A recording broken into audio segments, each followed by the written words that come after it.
Friends 2024 IPL ஆக்ஷனில் set 10 set 11ல் பல தரமான வீரர்களை சிஎஸ்கே மும்பை ஆர்ஜிபி தட்டி தூக்கியிருக்காங்க. So CSK Mumbai RCB set 10க்கு பிறகு யாரை தட்டி தூக்கியிருக்காங்க, அதுலேயும் மும்பை அணி குட்டி மலிங்காவை தட்டி தூக்கியிருக்காங்க. அவர் யார், அவர் எவ்வளோ கோடிக்கு வாங்கியிருக்காங்க, சிஎஸ்கே அணி முக்கியமான ஒரு ஃபாஸ்ட் பாலரை வாங்கியிருக்காங்க, ஆர்ஜிபி அணி மீண்டும் ஆக்ஷனில் சொதப்பியிருக்காங்க. இதை பற்றி தான் இந்த வீடியோவில் டீட்டெயிலாக பார்க்க போகிறோம். செட் 10ல் ஆர்ஜிபி அணி யாஷ் தயால 5 கோடி ரூபாய் கொடுத்து வாங்கியிருக்காங்க. இவருடைய அடிப்படை விலை 20 லட்சம். இவரை ஜிடி வாங்க ட்ரை பண்ணாங்க. ஏற்கனவே ஜிடி இவரை 3.5 கோடிக்கு வாங்கி வச்சிருந்தாங்க. அப்புறம் எதுக்கு இவங்க ஆக்ஷனில் விட்டாங்கன்னு தெரியல. 5 கோடி வரையும் இவரை வாங்க ட்ரை பண்ணாங்க. ஆனால் ஆர்ஜிபி அணி விடாமல் 5 கோடிக்கு இவரை தட்டி தூக்கிட்டாங்க. ஸோ இவர் ஐபிஎல்ல கடைசி ஓவரில் 5 சிக்ஸை ரிங்கு சிங்க்கு வாரி கொடுத்து ரிங்கு சிங்கை ஹீரோவாக ஆக்கின முதல் வீரர் இவர் தான். இவர் ஆர்சிபி 5 கோடிக்கு வாங்கியிருக்காங்க, ஏன்னு தெரியல. அடுத்ததான் மும்பை அணி சேஎஸ் கோபால அவருடைய அடிப்படை விலையான 20 லட்சத்துக்கு வாங்கியிருக்காங்க. இவர் ஏற்கனவே மும்பை அணிக்காக விளாண்டுருக்கார். தற்போது ஒரு டீசெண்டான ஃபார்ம்ல இருக்கார். இதனால இவரை மும்பை கரெக்டான தொகைக்கு வாங்கியிருக்காங்க. அடுத்ததா டாம் கரனை 1,50,00,000 ரூபாய் கொடுத்து அவருடைய அடிப்படை விலைக்கு ஆர்ஜிபி வாங்கியிருக்காங்க.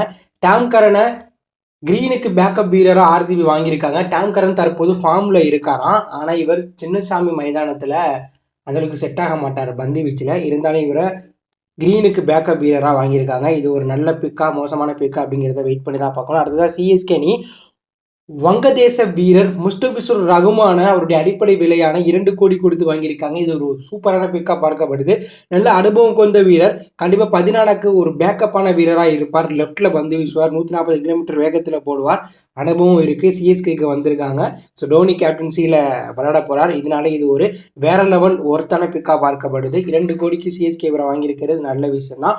ஆனால் 14க்கு அடுத்த மலிங்காவை மும்பை அணி பார்த்தீங்கன்னா ஆர்ஜிபி கிட்ட போராடி தட்டி தூக்கியிருக்காங்க.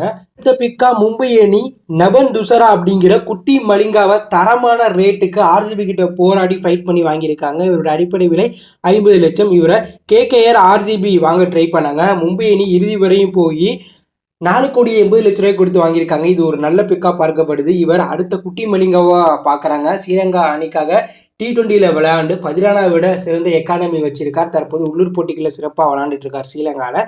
ஸோ நவன் துசாராவை மும்பை அணி வாங்கியிருக்கிறது நல்ல பிக்கா பார்க்கப்படுது. அடுத்ததான் லக்னோ அணி 2,40,00,000 ரூபாய் கொடுத்து வாங்கியிருக்காங்க. இதுவும் நல்ல பிக்கா பார்க்கப்படுது. அடுத்ததான் ஆஸ்திரேலியா ஃபாஸ்ட் பவுலர் ஸ்பைடன் ஜார்ஜன் அப்படிங்கிற இளம் ஃபாஸ்ட் பவுலரை குஜராத் அணி 10 கோடி ரூபாய் கொடுத்து வாங்கியிருக்காங்க. இவர் தற்போது நடந்துட்டு இருக்க பிக் பாஸ் தொடரில் சூப்பராக பந்து வீசிட்டு இருக்கார். ஆஸ்திரேலியாவில் 20 பால் வீசி 1 ரன்களை விட்டு கொடுத்து 3 விக்கெட்லாம் எடுத்திருக்கார். இதனால குஜராத் அணி இவரை 10 கோடி ரூபாய் கொடுத்து வாங்கியிருக்காங்க. ஸோ இந்த பீக்கில் ஆர்ஜிபி அணி கொஞ்சம் மோசமான வீரர்களை அதிக தொகை கொடுத்து வாங்கியிருக்காங்க. சிஎஸ்கே மும்பை வழக்கம் போல தரமான பிளேயரை தரமான பிளேஸ் கொடுத்து வாங்கியிருக்காங்க. ஸோ நீங்கள் சொல்லுங்கள், இந்த ஆக்ஷனில் சிஎஸ்கே ஆர்ஜிபி மும்பை தரமான வீரர்களை தான் வாங்கியிருக்காங்களா, இல்லை எந்த அணி தரமான வீரரை வாங்காமல் மோசமான வீரரை வாங்கியிருக்காங்க அப்படி ஒரு கருத்தை கமெண்ட்ல லீவ் பண்ணுங்கள். இதில் பிடிச்சிருந்தா லைக் பண்ணுங்கள், ஷேர் பண்ணுங்கள், கமெண்ட் பண்ணுங்கள். மறக்காம நம்ம சேனலை சப்ஸ்கிரைப் பண்ணி ஃபாலோ பண்ணுங்கள். தேங்க்யூ ஃபார் வாட்சிங்.